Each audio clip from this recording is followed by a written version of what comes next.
no livro de Hebreus, no capítulo 12.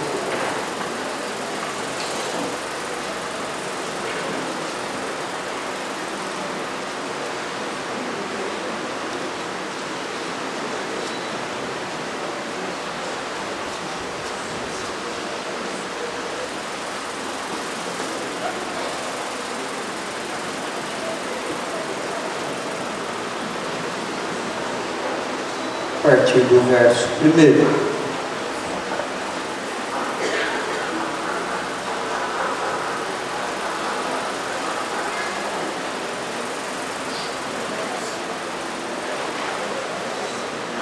Diz assim: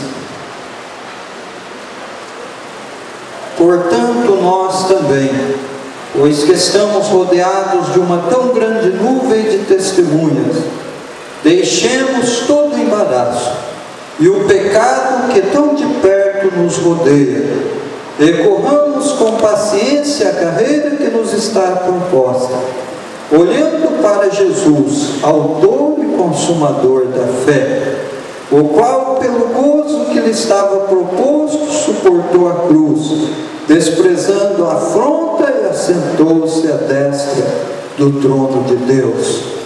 Considerai, pois, aquele que suportou tais contradições dos pecadores contra si mesmo, para que não enfraqueçais, desfalecendo em vossos ânimos. Amém. Irmãos, a carta aos Hebreus, ela é chamada de o Levítico do Novo Testamento. Nós não entenderíamos o livro de Levítico se na Bíblia não houvesse a carta aos Hebreus, porque muito do que trata o livro de Levítico é explicado na carta aos Hebreus. E o escritor estava falando nos capítulos finais a respeito de que Cristo é o nosso sumo sacerdote e as atitudes que nós devemos ter na adoração. No capítulo 11, ele adentra a famosa galeria dos heróis da fé. Ele faz rápida menção de pessoas que se destacaram pela sua confiança em Deus. Pessoas que, porque a fé, meus irmãos, ela se manifesta de várias formas. A fé, algumas vezes a maneira de demonstrar a fé é a coragem. Outra vez a maneira de demonstrar a nossa fé é a esperança. Outra vez a maneira de demonstrar a nossa fé é a adoração. E na carta aos Hebreus nós vamos encontrar várias demonstrações grandiosas de fé. Nós vamos ver a demonstração da fé na adoração, quando Abel ofereceu o melhor sacrifício do que Caim. Nós vamos ver a fé, a demonstração da fé na obediência de Abraão, um homem que recebeu uma ordem de Deus que era como um envelope fechado com a ordem dentro, né? E ele saiu em obediência a esta palavra de Deus. A Bíblia diz que ele saiu para uma terra que ele não sabia onde era. Deus haveria de dirigi-lo. Era necessário muita fé para se obedecer desta forma, mas a fé é encontrada manifesta também na esperança dos patriarcas, quando a Bíblia diz que todos estes morreram na fé, e eles confessavam que eram peregrinos e forasteiros na terra, demonstrando assim que eles esperavam uma outra cidade, uma cidade diferente. Nós encontramos a fé demonstrada na renúncia de Moisés, quando ele recusou ser chamado filho da filha de Faraó, para sofrer entre o povo de Deus. E assim, meus irmãos, a fé, ela é chamada a ser demonstrada das mais diferentes formas. Talvez a tua fé seja demonstrada nesta noite através da tua adoração. Talvez o diabo disse que você te deixou de um jeito, te afligiu tanto que você não tinha sequer condições de adorar, mas você levantou a sua voz a Deus e adorou a Deus grandemente. Essa foi a sua demonstração de fé. Talvez alguns demonstraram a sua fé chegando a esta casa de oração, quando o corpo dizia: olha, deita no sofá e dorme, só acorda amanhã cedo. Mas eles disseram: não importa ouvir a voz de Deus, estar na sua presença. E vieram à casa de Deus. Esta foi uma demonstração da sua fé nesta noite. Uns demonstraram a sua fé dizimando, outros contribuindo, ofertando. A fé, ela sempre requer um ato, a fé requer uma demonstração. É por isso que a Bíblia diz que a fé sem obras é morta. A fé sem obras é um papo furado, como se diz aí fora. A fé sem obras, meus irmãos, ela não tem razão de ser. A fé sempre será chamada a ser demonstrada. E estes homens, estas mulheres, eles demonstraram a sua fé de maneira grandiosa. E vem o escritor, menciona eles no capítulo 11. No capítulo 11, e depois, quando termina o capítulo 11, ele adentra ao 12. E ele chama para a nossa responsabilidade. Abraão teve a sua responsabilidade. Daniel teve a sua responsabilidade. Samuel teve a sua responsabilidade. Davi teve a sua responsabilidade. Olha, meus irmãos, Jacó teve a sua responsabilidade. Isaías teve a sua responsabilidade. Agora ele olha para nós e diz assim: portanto, nós que estamos rodeados por uma tão grande nuvem de testemunha. Pastor, que nuvem é essa? São os meus vizinhos, são os meus colegas de emprego, eles são testemunha de quem você é. Mas ele está falando aqui que estes homens no capítulo 11 eram testemunhas da fidelidade a Deus. Eles tiveram fé em Deus e Deus teve fidelidade para com eles. Deus teve fidelidade para com eles. Então ele diz assim no capítulo 12: nós temos um grande estímulo para correr, para viver a vida cristã. Que estímulo é esse? Abraão confiou em Deus e não perdeu tempo. Isaías confiou em Deus e não perdeu o seu tempo. Jacó confiou em Deus e não perdeu o seu tempo. Jeremias confiou em Deus e não perdeu o seu tempo. Todos estes morreram na fé. Você também pode morrer na fé. Você também pode viver uma vida de confiança. É que o começo do capítulo está dizendo: nós temos todas estas coisas. Você sabe como esses homens do Antigo Testamento funcionam para nós? Como a torcida, não é? O Flamengo está apanhando de goleada, o povo começa a gritar: Mengo, Mengo, Mengo. Meus irmãos, e estas coisas, é a torcida, que às vezes estão tentando empurrar o time, estão tentando dar motivação. Pois saiba, você que é novo convertido, quer ter uma torcida em volta de você. Abraão está dizendo: confia em Deus, vale a pena. Jeremias está dizendo: as promessas de Deus vão se cumprir na sua vida. Estes homens todos, estas mulheres estão te dizendo: siga em frente. Deus é um Deus fiel. Deus é um Deus fiel. E então o escritor joga para a nossa responsabilidade. Irmãos, se temos este estímulo, quantas vezes, né, você está, o irmão Genésio Gasperi, ele tinha até o 4º ano de grupo, se eu não me engano. Ele chegou a ser vereador do Paraná, missionário entre os índios, mas ele tinha pouca escolaridade assim, formal, né? Gostava muito de ler. Mas você ia pedir um conselho para ele, ele disse: vamos ver o que a Bíblia tem para dizer para você. Ele: José do Egito. Porque veja, esse moço José do Egito, todo mundo que ele aconselhava, ele aconselhava com José do Egito, meus irmãos. Todo o conselho dele saía da vida de José do Egito, mas sempre as pessoas eram vitoriosas pelo seu conselho, sempre havia uma orientação de ânimo, de vitória no seu conselho. Meus irmãos, estes homens todos, quantas vezes o seu exemplo de vida nos socorre, quantas vezes o seu exemplo de vida nos estimula, quantas vezes você vai a renúncia deles para renunciar também, você vai à obediência deles para obedecer também. E agora o escritor fala da nossa responsabilidade. Ele diz: nós estamos numa carreira, nós estamos numa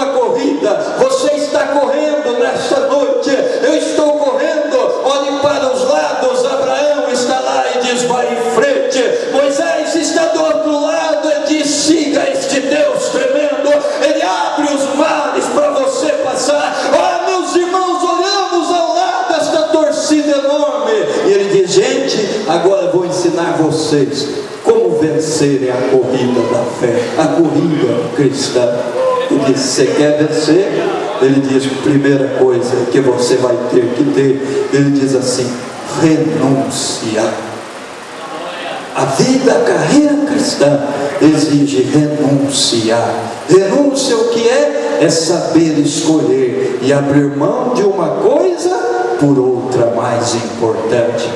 Saber escolher é abrir mão. Ele diz assim: olha, portanto nós, pois que estamos rodeados de uma tão grande nuvem de testemunhas, ele diz: deixemos todo o embaraço e o pecado que tão de perto nos rodeia. Ele diz: se você quer vencer, vai ter que deixar. Se você quer vencer, vai ter que abrir mão. Vai ter que abrir mão. Então, meus irmãos, o primeiro requisito para se vencer na vida cristã é abrir mão. Você vai ter que abrir mão do cigarro você fumava. Você vai ter que abrir mão dos bailes, se era chamado pé de valsa, vai ter que ser pé de outra coisa, ou joelho de oração. Mas você vai ter que abrir mão destas coisas. Você vai ter que abrir mão das más companhias. Você vai ter que abrir mão de prazeres escusos. Você vai ter que abrir mão de muita coisa. Se você quer vencer, se você quer ir ao céu, vai ter que lançar coisas fora.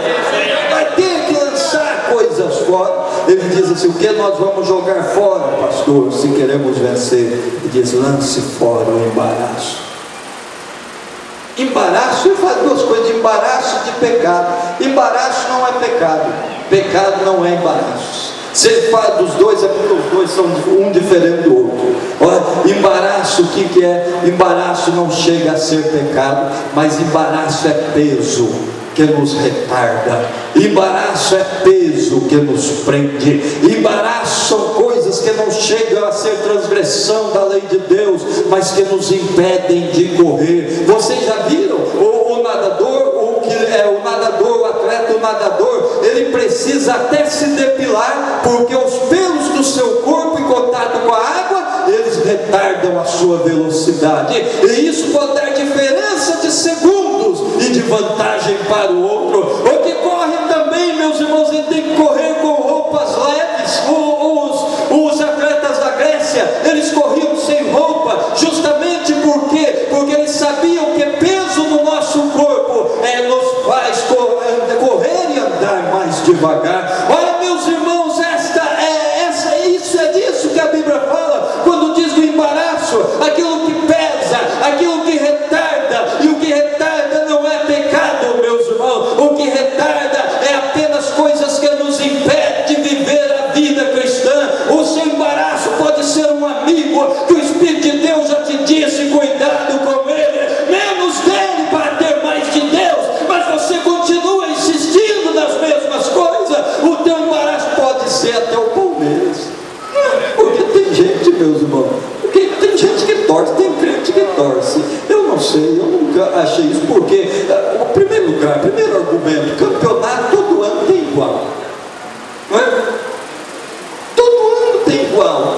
Aí todo ano está a pessoa no mesmo lugar, vendo a mesma coisa, não é? E alguns morrendo de infarto, certo? Então, e outra coisa, aqueles que estão no campo estão correndo para ganhar dinheiro, e você gastando dinheiro para escorrer, gastando dinheiro para escorrer. Eu nunca entendi muito disso, e eu fiz muita coisa na minha vida porque não torço para time nenhum, não fico perdendo tempo lá olhando para ver o resultado. Você quer ver o resultado? Entre no UOL, logo em seguida ao jogo está escrito lá quem marcou, de quanto foi, se você quer saber. Olha, mas não fique lá se matando à toa. Há muita gente, meus irmãos, que chega no culto à noite só o bagaço, não é? Parece que sugaram toda a espiritualidade dele, está lutando para ficar em pé, porque ficou a tarde inteira para saber o resultado do campeonato. Corra a sua própria corrida, corra a sua própria corrida, viva a vida cristã, meus irmãos. Quanta coisa boa que nos embaraça. Eu tenho respeito, até às vezes você tem aquela torce lá, não é? Mas cuidado com essa torcida, você precisa correr também, não é? Precisa correr também, precisa empenhar-se na vida cristã. Então o que ocorre? Às vezes estas coisas, meu irmão, tem gente que ele é obcecado por dinheiro. Nós devemos ganhar dinheiro, devemos sim, porque não se vive sem dinheiro, meus irmãos. Mas uma coisa é você ganhar dinheiro, outra coisa é você pôr dinheiro no lugar de Deus. O dinheiro no lugar de Deus, ficar trocando ali. Olha, para Deus nada, o dinheiro te envolve, de uma maneira. O irmão nosso, hoje ele é pastor, mas ele teve um tempo que estava ganhando tanto dinheiro, que ele se envolveu assim como empresário. Ele estava indo muito bem. Daí um belo dia ela deu uma tendinite nele, que hoje ele não serve mais para nada, não faz nada, tem uma mão dele que não tem força mais para nada. O que adiantou? Correu tanto. A Bíblia diz assim: se o Senhor não edificar a casa, em vão trabalham os que edificam. Se o Senhor não vigiar a cidade, em vão vigia o sentinela. Olha, meus irmãos, nós devemos dar a Deus o lugar certo. É por isso que muitas pessoas, você não consegue grandes coisas dentro da igreja. Tem gente que com relação à igreja vive fugindo de compromisso. A hora que o pastor diz assim: vamos precisar de alguém, para, ele vai abaixando. Tem alguns que de repente, quando nós vamos falar de alguma coisa para ele fazer, lhe dá uma dor de barriga tremenda, ele corre para o banheiro só de pensar que ele vai ter que fazer alguma coisa. Oh, meus irmãos, a vida espiritual é o que fica, o resto é resto. A vida espiritual é o que permanece. E Jesus falou: trabalhar pela comida que permanece, trabalhe pela vida espiritual. Pense nela, ocupe-se dela. Mas você sabe, embaraço. E o pecado é o pecado mesmo, a transgressão da lei de Deus. Deus diz de um jeito, você faz do outro. Nós vivemos num tempo terrível, meus irmãos, um tempo onde as pessoas acham que Deus é uma questão de acordo. Ele vive no pecado e depois Deus tem que escutar os argumentos e dizer: meu filho, eu te amo. Não vamos deixar que o adultério prejudique a nossa comunhão. Não vamos deixar que a maconha coloque a sua fumaça no nosso meio. De maneira nenhuma, meus irmãos. A Bíblia diz assim: sede santo, porque eu, Senhor vosso Deus, sou santo. Eu sou santo e você deve ser santo também. Se temos uma aliança com Deus, a Bíblia diz assim: o fundamento de Deus fica firme tendo este selo. Que selo, pastor? Primeiro, o Senhor conhece os que são seus. O Senhor conhece os que são seus. Tem cuidado com coisa falsificada, o Senhor conhece. Já viram produtos da China? Uma vez eu passei as pressas dentro do 1,99 e eu vi um aparelhinho assim, e daí eu olhei assim, eu li assim: Sony. Eu pensei: olha que barato. Eu comprei. Daí quando eu cheguei em casa, que eu tirei da caixinha, que eu olhei direito, é a Sônia.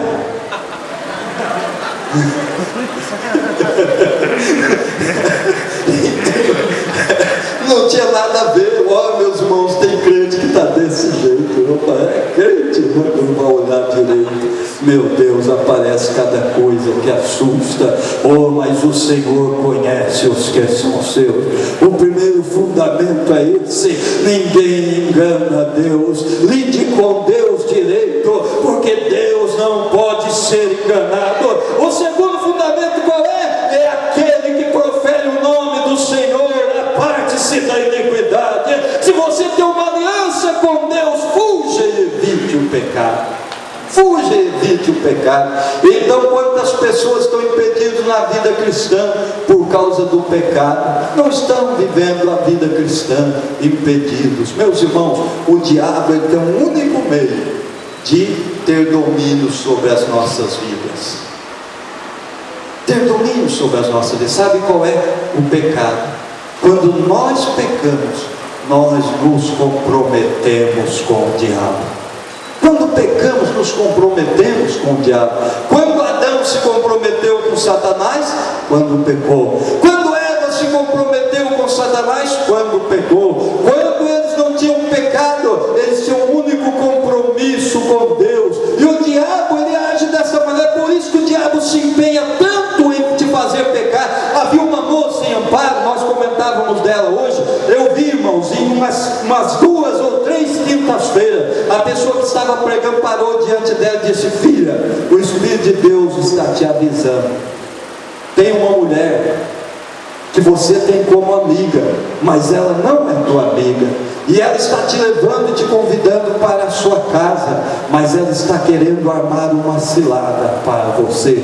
Ela te chama para a sua casa para te envolver com o mal, e o Espírito de Deus está te avisando: se aparte dela. Meus irmãos, Deus usou o missionário Gabriel de uma maneira, uma vez que ele olhou e disse: e eu vejo o nome dela, é tal. Disse o nome para a moça, mas sabe o que a moça fez? Em vez de seguir a orientação do Espírito de Deus, continuou, insistiu com a amizade, insistiu, e hoje ela está desviada, meus irmãos, de uma maneira assustadora, vivendo um estilo de vida irreconhecível. Mas o Espírito de Deus avisava: oh, meus irmãos, se compromete com o diabo é quando se peca, mas se tem uma aliança firme com Deus é quando se obedece a Ele, é quando se entrega a vida ao seu poder, se entrega a vida ao seu poder. Mas sabe, primeira coisa, você quer vencer, aprenda a abrir mão.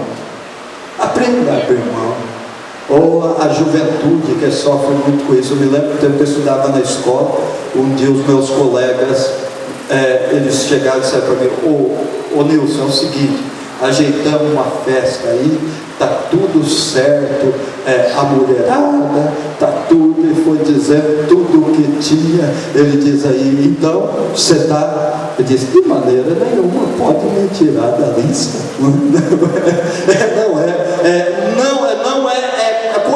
Não são coisas das quais participo, né?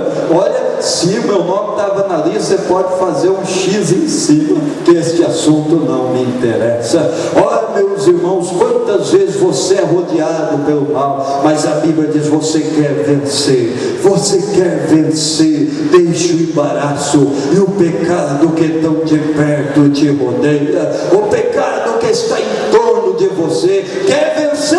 Aprenda a abrir mão. Meus irmãos, uma vez lá na Inglaterra, sucedeu que uma família estava numa casa de campo, eles estavam passando as férias, e o menininho, ele olhou dentro de um vaso de porcelana, de uma porcelana muito dura, e ele olhou dentro e viu que tinha uma moeda.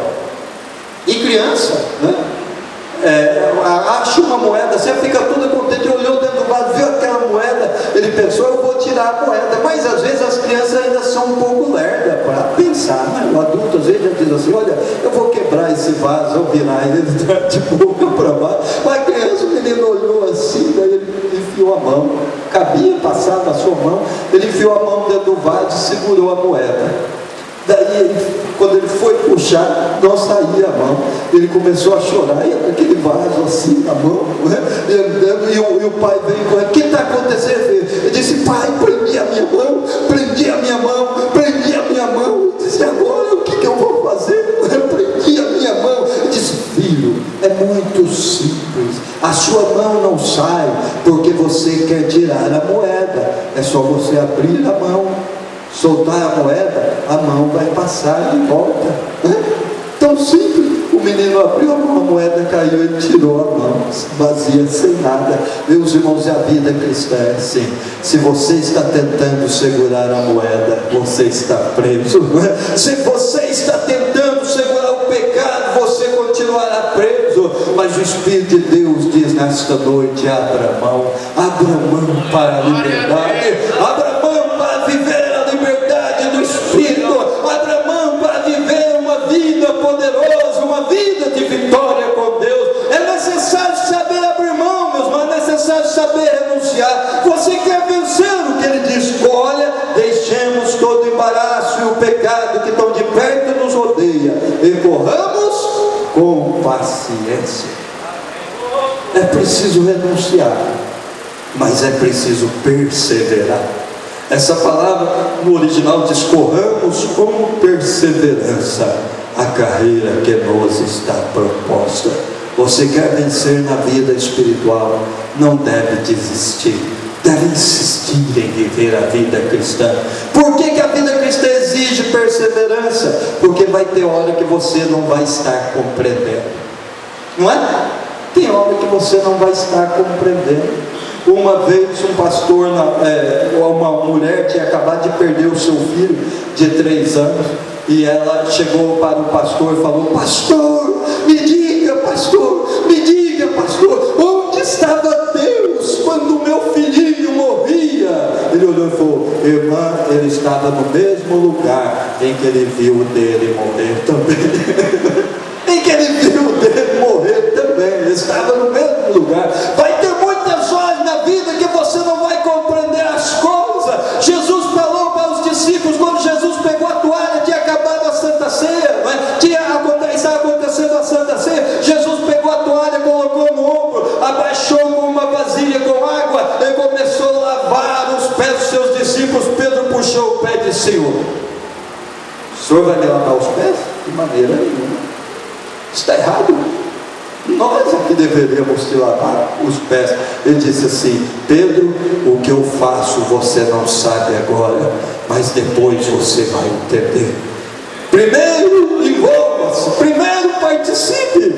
Jesus está dizendo: lá na frente eu vou explicar. A vida cristã, por muitas horas, meus irmãos, ela será desta maneira. Se envolva, participe. Moisés não entendeu quando Deus falou para ele: diga ao povo que marche, Moisés. Oh, mas quando eles saíram vitoriosos do outro lado, ele disse: esse negócio de marchar é bom mesmo, dá até vontade de prosseguir marchando sem parar, porque fomos grandemente vitoriosos hoje. Olha, meus irmãos, quantas vezes o Espírito Santo de Deus nos dirá coisas e nos conduzirá por um caminho que nós não estamos entendendo, mas importa perseverar e obedecer a Deus, ouvir a sua voz.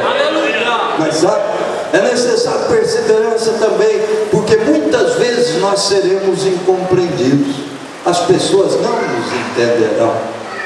Elas não. Você se lembra José? José tinha uma promessa de Deus. Quando ele aparecia, quando ele falava da promessa para os seus irmãos, ele cutucava o outro. Deus é um chato. Ele é um chato. Aí, já viu? O que ele tem na cabeça? O pai e as nossas mães vão se curvar diante dele. Não sei o que ele tem na cabeça, fica repetindo estas coisas. A última vez que eles se encontraram com José antes de vendê-lo, a Bíblia diz que eles disseram: lá vem o sonhador mor, lá vem a lenga-lenga de novo, de que Deus deu um sonho para ele. Esse sonho, o insuportável, o chato, aquele que ninguém aguenta. Mas, meus irmãos, a razão estava com quem? A razão estava com José. Eles não acreditavam, mas ele era um homem com promessa de Deus. Quantas vezes, meus irmãos, nós seremos incompreendidos?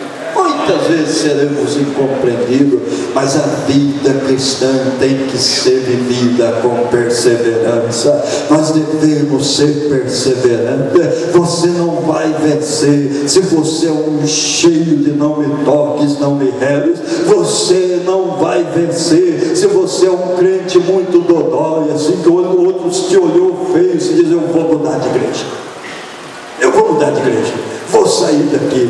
Meus irmãos, tem gente que já andou tanto de igreja que já está entrando na porta do inferno pensando que é mais uma. Olha, nós devemos ser firmes na nossa vida espiritual. Como é maravilhoso um homem, uma mulher perseverante, aquele que é encontrado sempre no seu lugar, fazendo a vontade de Deus, andando nos seus caminhos. Se você quer vencer na vida cristã, tem que perseverar. Você deve ser forte, você deve ser firme, porque acontecerá de você não compreender, acontecerá de você ser incompreendido, mas a sua convicção com Deus te conduzirá adiante. Te conduzirá adiante. Irmãos, olha, eu vou dizer, quando eu era novinho, eu vi cada coisa acontecer. Você sabe, eu sou criado no Evangelho, né? Eu cresci dentro da igreja, eu já vi tanta coisa, eu já vi coisa terrível, né? Já vi coisa terrível acontecer. Eu já vi casos de morte no Espírito Santo.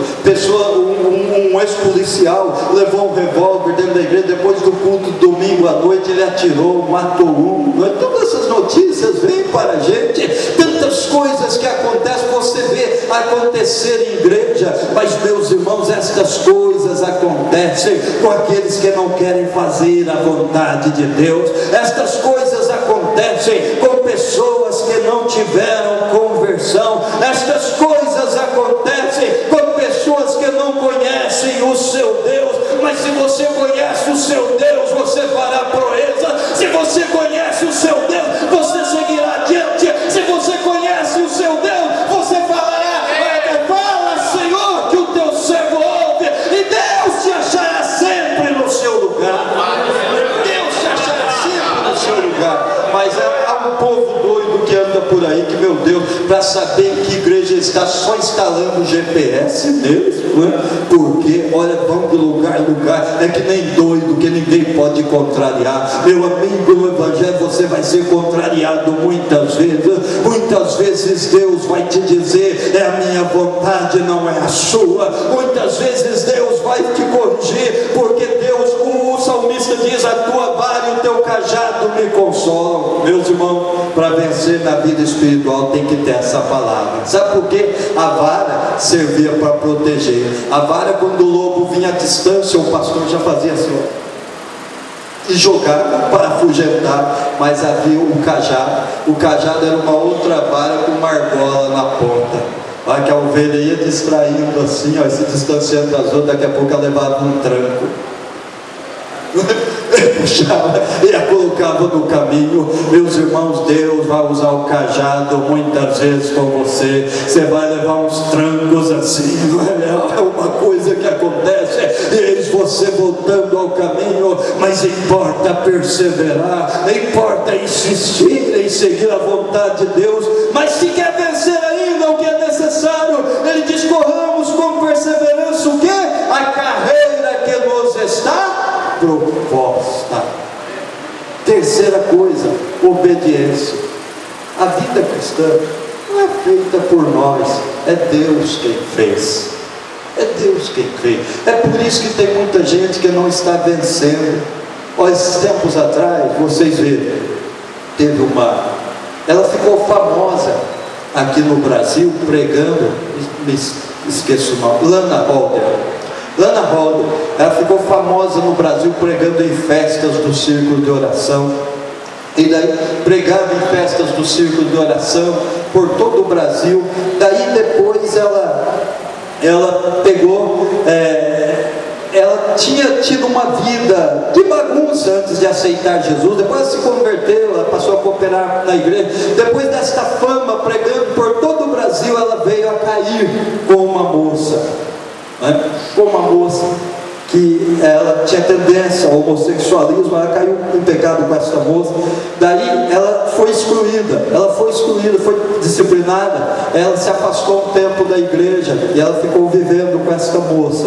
Daí como ela vivia só de pregar nas igrejas, e ela foi trabalhar de pintora de parede, pintar paredes nos Estados Unidos. Ficou um tempo pintando paredes e amigada com esta moça.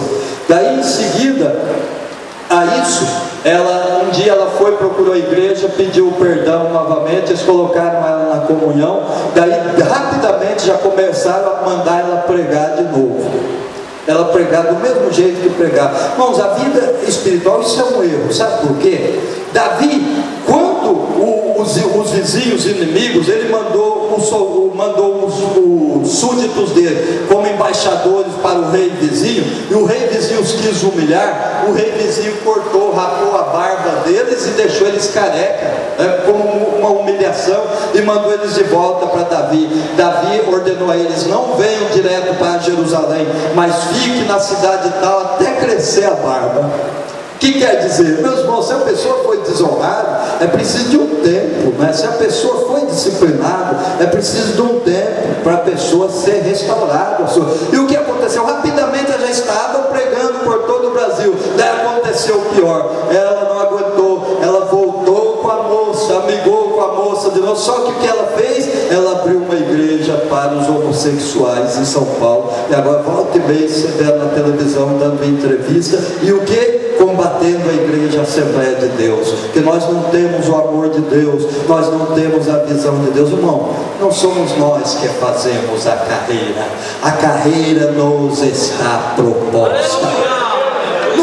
proposta, você não tem direito de mudar a Bíblia. O povo vem e diz, oh, isso é antiquado, o povo diz assim, olha, isso daí é preconceito. Meus irmãos, se você quer ir ao céu, você vai pela Bíblia, a carreira está proposta, não é você quem vai inventar, é Deus quem disse, é desse jeito, meus irmãos. Se quer ir ao céu, se quer vencer, é necessária obediência, não é se não deu certo, olha, eu tenho tendência a essa coisa aqui, eu tenho tendência a essa, não vamos ficar nessa igreja, mas vamos abrir uma igreja para a minha tendência, vamos abrir uma igreja para o meu estilo de vida, vamos abrir uma igreja para o meu jeito de pensar. Sim, pode-se abrir quantas igrejas queiram, mas o fim será sempre o mesmo, o inferno, meus irmãos, para os que não obedecem a palavra de Deus. Mas se você quer vencer na vida espiritual, há um hino que a juventude canta que diz assim, rendido estou,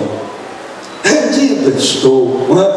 Então uma letra maravilhosa, porque a palavra rendido estou quer dizer, Deus, eu entreguei todas as minhas forças,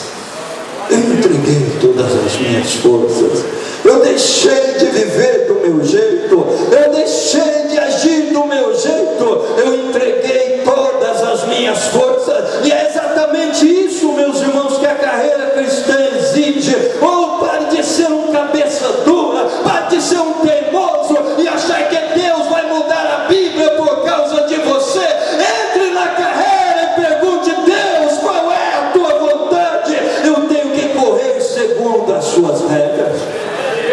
Mas sabe, meus irmãos, a quarta coisa, se você quer vencer na vida espiritual, qual é? Ele diz, olhando para Jesus, autor e consumador da fé.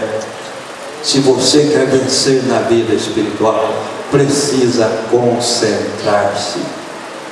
Concentrar-se em quem? Em Jesus. Não presta olhar para outro lugar. Se você olhar para você, você vai ficar desanimado. Uma vez, meus irmãos, quando nós fomos para ser separados para o presbitério, eu fui separado para presbítero com 30 anos. Por isso não é estranho se você está demorando a ser separado ou alguma coisa, não é? Acho que com menos de 30 você será. Então, eu fui separado com 30 anos ao ministério. E quando eu fui lá para Campinas para ser separado, tinha um diácono também de Amparo. E nós estávamos lá esperando a hora do culto. Ele olhou assim, o que acontece? Se eu sair correndo e for embora? Eu falei, eu ia separar, mas chama assim, não entender. Eu estou quase indo embora. Rapaz, é muita responsabilidade. É muita. E eu disse, que nada, rapaz. Olha, a Bíblia diz assim, aquele que em vós começou a boa obra, vos aperfeiçoará. Você não foi salvo por Jesus? Olha, Jesus pode usar a sua vida. Ele ficou assim, meio desconfiado, meio tenso, meio assustado. Depois ele se acalmou um pouco e ficou até o culto. Mas, meus irmãos, sabe o que acontece? Se você olhar para você na vida espiritual, você vai desanimar. Mas Paulo diz que nós somos uma coisa, em Cristo nós somos outra coisa.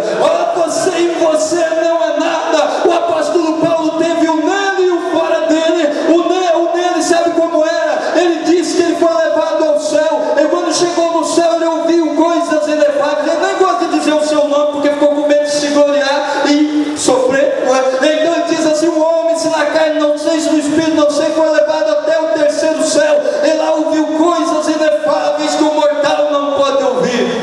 E porque, para que não se gloriasse do que ele ouviu, foi-lhe dado um espinho na carne. O que é isso, irmão Paulo? Que espinho é esse? Diz, um mensageiro de Satanás para o esbofetear. Cada vez que Paulo começasse a tentar se gloriar, ele começava a sofrer. O povo faz especulação qual é esse espinho na carne de Paulo, se era porque a palavra mensageiro quer dizer anjo, se Deus deixava realmente um anjo.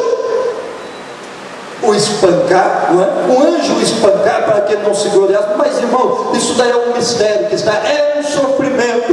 Ele chegou a um ponto que Paulo não estava aguentando mais, e ele diz que por 3 vezes ele foi orar a Deus. Ele chegou diante de Deus e disse: Senhor, eu não estou aguentando mais, não é? Eu não estou suportando mais este sofrimento. E Deus não lhe falou nada. Ele tentou viver a vida normal. De repente veio novamente o sofrimento. Ele voltou-se para Deus e disse: Senhor, eu não estou suportando mais, esta prova está muito difícil para mim. Levantou-se e foi tentar viver a vida. Daqui a pouco o sofrimento de novo. Daí ele foi novamente a Deus e disse: eu não estou suportando mais.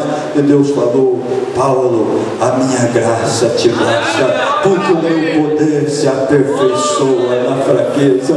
Daí Paulo falou: desde agora então eu vou me gloriar nas minhas fraquezas, para que o poder de Deus se opere na minha vida. A uma coisa é você fora de você, a outra coisa é você em Cristo Jesus. Em Cristo Jesus você é um gigante, em Cristo Jesus você é ungido, em Cristo Jesus você é triunfante, em Cristo Jesus você é exaltado. Por isso não olhe para você e você mesmo. Sabe, o outro perigo é nós ficarmos olhando os outros, né? Ficarmos olhando em volta de nós o que está acontecendo. Já pensou se aquelas pessoas que estão na guerra ficassem olhando o que está acontecendo com os seus amigos? Olha lá, fulano de tal levou uma bala na cabeça, logo ele levava uma também. Logo ele levava uma também.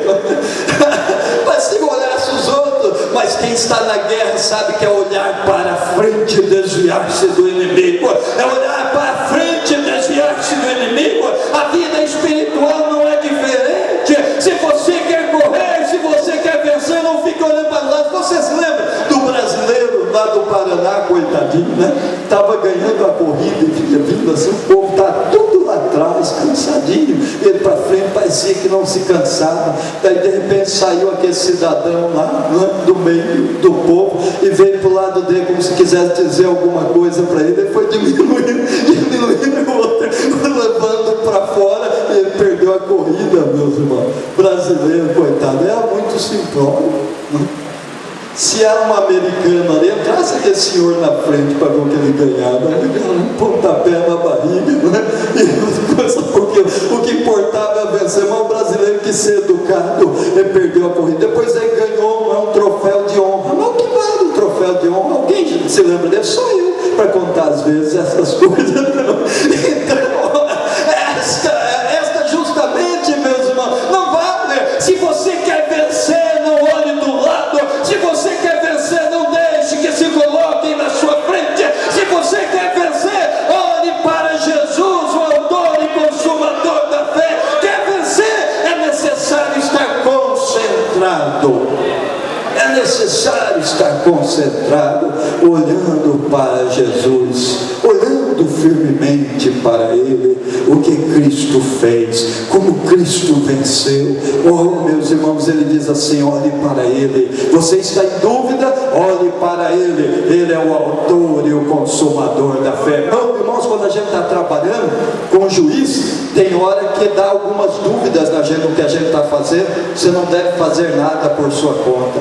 Você sai da sua mesa e vai até o juiz e mostra e diz: isso aqui é como eu devo fazer. Então o juiz tem uma visão muito ampla. Ele te explica tudo e diz: escreva assim, assim, assim, assim. Você volta para a sua mesa e faz como ele. Por quê? Uma é a sua visão, outra é a visão do juiz. Por que, meus irmãos, o juiz está preparado para todas essas decisões? Você não. É por isso que a Bíblia diz: olhando para Jesus, o autor e consumador da fé. Você está com alguma dúvida? Você está duvidando? Você está interrogando entre alguma coisa? Olhe para Jesus, ali está todas as respostas. Tire suas dúvidas com Ele. Olha, meus irmãos, Ele diz assim: o que mais? O qual pelo gozo que Ele estava proposto suportou a cruz. Pastor, eu não estou aguentando a tentação, eu não estou aguentando o clamor do mundo para me tirar do caminho. Olhe para Jesus. Ele, pela glória e alegria que Ele estava proposto, Ele suportou a cruz, deixou para lá as afrontas dos pecadores e agora está junto com Deus, e junto com Deus intercede. Ou você pode vencer também, se você olhar para Ele, se você atentar para o seu exemplo, pode ser um vitorioso. Meus irmãos, há muitos novos convertidos aqui, atentem para esta palavra. Há uma carreira para correr, há uma vitória para alcançar, há um prêmio da soberana vocação em Cristo Jesus, e Deus te espera vitorioso, Deus te espera triunfante na vida cristã. Renuncie, persevere na vida cristã, concentre-se. Na vida cristã, meus irmãos, é necessário ter a atitude certa para se chegar ao propósito que Deus traçou. Que Deus nos abençoe grandemente.